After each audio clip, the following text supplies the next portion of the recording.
Good morning students. आज हम the cherry tree का सेकंड पार्ट पढ़ेंगे। So let's start. By the time summer came around again, जब तक समर यानी कि गर्मियों का मौसम दोबारा से आया, it had sent out several new shoots. अब नई नई कोंपलें फूटने लगी विद टेंडर ग्रीन लीव्स, कोमल हरे पत्तों के साथ। Rakesh had grown taller too, अब राकेश भी बड़ा हो चुका था। ही वॉज 8 नाउ, अब वो 8 साल का हो चुका था। A sturdy boy with black hair and deep black eyes, और वो तंदुरुस्त हट्टा कट्टा लड़का हो चुका था, काले बालों के साथ और गहरी काली आंखों के साथ। ब्लैकबेरी ग्रैंडफादर कॉल्ड देम, यानी कि जो ग्रैंडफादर थे उनको क्या कहकर बुलाते थे? Blackberry. That monsoon Rakesh went home to his village, अब उस मानसून के मौसम में राकेश अपने गांव चला गया। To help his father and mother, अपने मम्मी पापा की मदद करने। With the planting and ploughing and sowing, यानी कि पेड़ लगाने में, हल जोतने में और बीज बोने में मदद करने के लिए वो गांव चला गया। He was thinner but stronger when he came back, वो पतला था लेकिन बहुत ज़्यादा मजबूत था जब वो ग्रैंडफादर के पास वापस आया। At the end of the rains, बारिशें ख़त्म होने के बाद। To find that the cherry tree had grown another foot, अब ये देख कर के चेरी ट्री 1 फुट और लंबा हो चुका है। It was now up to his chest, अब वो राकेश के सीने तक बड़ा हो चुका था। Even when there was rain, हालांकि बारिश भी होती थी। Rakesh would sometimes water the tree, Rakesh कई बार पेड़ को पानी देता। He wanted it to know that he was there, वो ये इसको बताना चाहता था पेड़ को कि वो उसकी हेल्प के लिए वो वहाँ मौजूद है। One day he found a bright green praying mantis perched on a branch, एक दिन उसने देखा कि एक गहरे हरे रंग का पक्षी उसकी टहनी पर बैठा हुआ है। Peering at him with bulging eyes, और वो जो पक्षी था राकेश को अपनी मोटी आंखों से देख रहा था। Rakesh let it remain there, Rakesh ने उसको वहीं बैठा रहने दिया।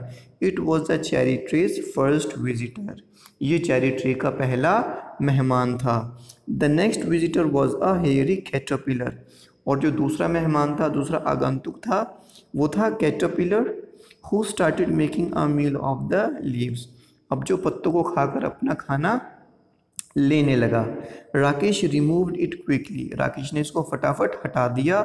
And dropped it on a heap of dry leaves, और सूखे पत्तों के ढेर पर उसको रख दिया। Come back when you are a butterfly, दोबारा आना जब तुम बटरफ्लाई बन जाओ, ही सेड, उसने कहा। विंटर केम अर्ली, अब जो सर्दियाँ थी जल्दी आ गई। The cherry tree bent low with the weight of snow, अब जो चेरी ट्री था बर्फ के वजन से क्या है, झुक गया। Field mice sought shelter in the roof of the cottage, जो फील्ड के यानी जो खेत के जो चूहे थे उन्होंने झोंपड़ी की छत पर अपना आश्रय ले लिया। The road from the valley was blocked, अब घाटी से आने वाला जो रोड था, रास्ता था, वो बंद हो चुका था बर्फ़ पड़ने की वजह से। And for several days there was no newspaper, और कुछ दिनों तक कोई न्यूज़पेपर नहीं आया। And this made grandfather quite grumpy, और इसकी वजह से ग्रैंडफादर थोड़े चिड़चिड़े हो गए। His stories began to have unhappy endings, अब वो उनकी कहानियों का अंत जो होता था बहुत ज़्यादा दुख भरा होने लगा। In February it was Rakesh birthday, अब फरवरी में राकेश का बर्थडे था। ही वॉज 9, अब वो 9 साल का हो चुका था। एंड द ट्री वॉज 4, और जो पेड़ था वो 4 साल का हो चुका था। But almost as tall as Rakesh, लेकिन जो पेड़ था इतना लंबा हो चुका था जितना कि Rakesh. One morning when the sun came out, एक सुबह जब सूरज निकला, grandfather came into the garden, जो ग्रैंडफादर थे गार्डन में आए। Let some warmth get into my bones, चलो मैं अपनी हड्डियों को थोड़ा सा सूरज की रोशनी दे दूं। ही सेड, उसने कहा। He stopped in front of the cherry tree, अब वो चेरी ट्री के सामने रुके। Stared at it for a few moments.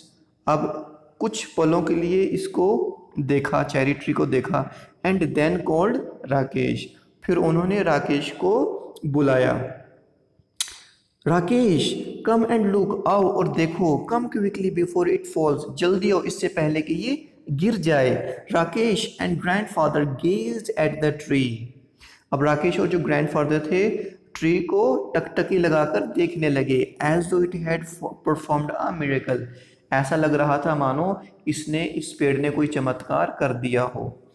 There was a pale pink blossom, वहाँ पर एक गुलाबी रंग का जो था फूल खिला था। At the end of the branch, टहनी के जस्ट आखिर में। The following year there were more blossom, अब अगले साल और ज़्यादा फूल खिलने लगे। And suddenly the tree was taller than Rakesh, और अचानक से जो पेड़ था वो राकेश से भी हाइट में लंबा हो गया। Even though it was less than half his age, हालांकि जो पेड़ था राकेश की उम्र से आधा था। And then it was taller than grandfather, और तब वो ग्रैंडफादर की हाइट से भी लंबा हो गया। Who was older than some of the oak tree, grandfather जो कि कुछ ओक के दरख्तों से भी ज़्यादा बड़े थे, यानी कि उम्र में बड़े थे। But Rakesh had grown too, लेकिन राकेश भी बड़ा हो चुका था। He could run and jump and climb trees, अब वो भाग सकता था, कूद सकता था और पेड़ों पर चढ़ सकता था। As well as most boys, जैसे कि दूसरे लड़के करते हैं। And he read a lot of books, और उसने बहुत सारी किताबें भी पढ़ी। Although he still like listening to grandfather's tales, हालांकि वो अपने ग्रैंडफादर की कहानियाँ सुनना उसको पसंद थी। In the cherry tree bees came to feed on the nectar, अब चेरी ट्री पर मधुमक्खियाँ आने लगी, वहाँ का जो शहद था फूलों के रस को चूसने के लिए। इन द ब्लॉसम्स, फूलों के अंदर। एंड टाइनी बर्ड्स, और जो छोटे छोटे पक्षी थे, पैक्ड एट द ब्लॉसम्स, और वो फूलों पर अपनी चोंचें मारने लगे। एंड ब्रोक देम ऑफ, और उनको तोड़ने लगे। But the tree kept blossoming right through, लेकिन जो पेड़ था उस पर फूल आते गए, यानी कि वो बढ़ता फूलता गया। राइट थ्रू द स्प्रिंग, बाहर के मौसम में। And there were always more blossoms than birds, और हमेशा पेड़ पर बहुत ज़्यादा फूल होते थे पक्षियों के मुकाबले। The summer there were small cherries on the tree, अब उस गर्मियों के मौसम में small cherries on the tree, अब दरख्त पर छोटी छोटी चेरीज लग गई थी। Rakesh tasted one and spat it out, Rakesh ने एक चेरी को टेस्ट किया और उसको थूक दिया। It's too sour he said, अरे ये तो बहुत ही खट्टा है। He said they will be better next year said grandfather, grandfather ने कहा अगले साल ये मीठी हो जाएंगी, यानी कि बेटर हो जाएंगी। But the birds like them, लेकिन जो पक्षी थे उनको ज़्यादा पसंद करते थे चेरीज को, स्पेशली द बिगर बर्ड्स, खास तौर से बड़े पक्षी। Such as the bulbuls and scarlet minivets, खास तौर से बुलबुल और गहरे लाल रंग का एक पक्षी। एंड दे फ्लीटेड, और वो उड़ते रहते थे आसपास। फ्लीटेड मतलब आसपास उड़ते रहते थे। इन एंड आउट, अंदर बाहर। ऑन द फोलिएज, फोलिएज मतलब उसके हरे पत्तों में। फीस्टिंग ऑन द चेरीज, और वो चेरीज को खाते रहते थे। ऑन ए वार्म सटी आफ्टरनून, अब एक दिन एक दोपहर के समय। When even the bees looked sleepy, जब मधुमक्खियाँ भी सो गई थीं। Rakesh was looking for grandfather without finding him in any of his favourite places, यानी कि राकेश अपने ग्रैंडफादर को ढूंढ रहा था। उसको उसके जो ग्रैंडफादर थे उसकी फेवरेट प्लेसेस जो थी ग्रैंडफादर की, वहाँ पर नहीं मिले अराउंड द हाउस, पूरे घर में। Then he looked out of the bedroom, फिर उसने बेडरूम के बाहर देखा, bedroom window. And saw grandfather reclining on a cane chair, और देखा कि जो उसके जो दादाजी हैं वो चेयर पर लेटे हुए हैं, चेयर पर बैठे हुए हैं। Under the cherry tree, cherry tree के नीचे। There is just the right amount of shade there, तो दादाजी ने कहा इस पेड़ के नीचे काफ़ी, यानी कि पर्याप्त छाया है। And I like looking at the leaves, और मुझे इसके पत्तों को देखना पसंद है। दे आर प्रीटी लीव्स, ये बहुत सुंदर पत्ते हैं, सेड राकेश, राकेश ने कहा। And they are always ready to dance, और वो हमेशा नाचने के लिए तैयार रहते हैं। If there is a breeze, अगर हवा चल रही हो। After grandfather had come indoors, जब ग्रैंडफादर अंदर आ गए, Rakesh went into the garden, Rakesh garden में गया। And lay on the grass, और ग्रास पर लेट गया। बीनीथ द ट्री, ट्री के नीचे। He gazed up through the leaves at the great blue sky, उसने आसमान की तरफ देखा पेड़ के बीच में से झांक कर। And turning on the side he could see the mountain striding away into the clouds, और वो दूर, जब उसने करवट ली, दूर उसको पहाड़ों के अंदर बादलों में पहाड़ नजर आए। He was still lying beneath the tree, वो अब भी पेड़ के नीचे लेटा हुआ था। When the evening shadows crept across the garden, जब शाम की जो छाया थी वो गार्डन में आ गई। Grandfather came back and sat down beside Rakesh, grandfather दोबारा से आ गए और राकेश के पास बैठ गए। And they waited in silence until it was dark, और वो शांति से इंतज़ार करते रहे जब तक कि अंधेरा ना हो गया। There are so many trees in the forest, भाई जंगल में तो बहुत सारे पेड़ हैं, सेड राकेश, राकेश ने कहा। What's so special about this tree, लेकिन इस पेड़ के बारे में क्या खास है, यानी कि इस पेड़ में क्या खासियत है। Why do we like it so much, हम इसको क्यों इतना ज़्यादा पसंद करते हैं।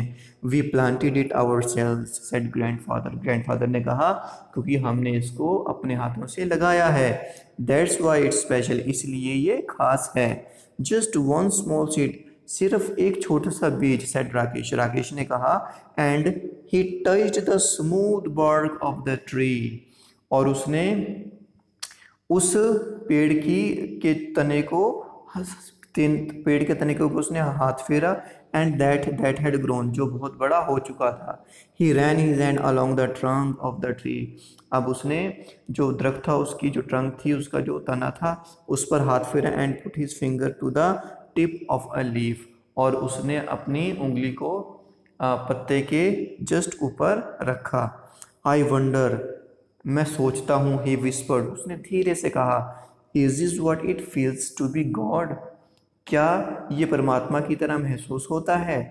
Okay, Ruskin Bond, Ruskin Bond is an Indian author of British descent, Ruskin Bond एक इंडियन ऑथर है, ठीक है ना, जिनका जो संबंध है वो ब्रिटिश डिसेंट से है, यानी कि ब्रिटिश परिवार से है। Who has been contributing children's literature in India for many years, यानी कि जो रस्किन बॉन्ड है वो बच्चों का साहित्य लिखते हैं, बच्चों की बुक्स लिखते हैं। And he played a pioneering role in expansion of children's literature, यानी कि उनका बहुत बड़ा योगदान है चिल्ड्रन लिटरेचर को एक्सपैंड करने में, बढ़ाने में। In India he currently lives in Landour Mussoorie, वो फिलहाल कहाँ रह रहे हैं, लैंडोर मसूरी में रहते हैं वो। Okay, thank you so much, have a nice time, like share and subscribe.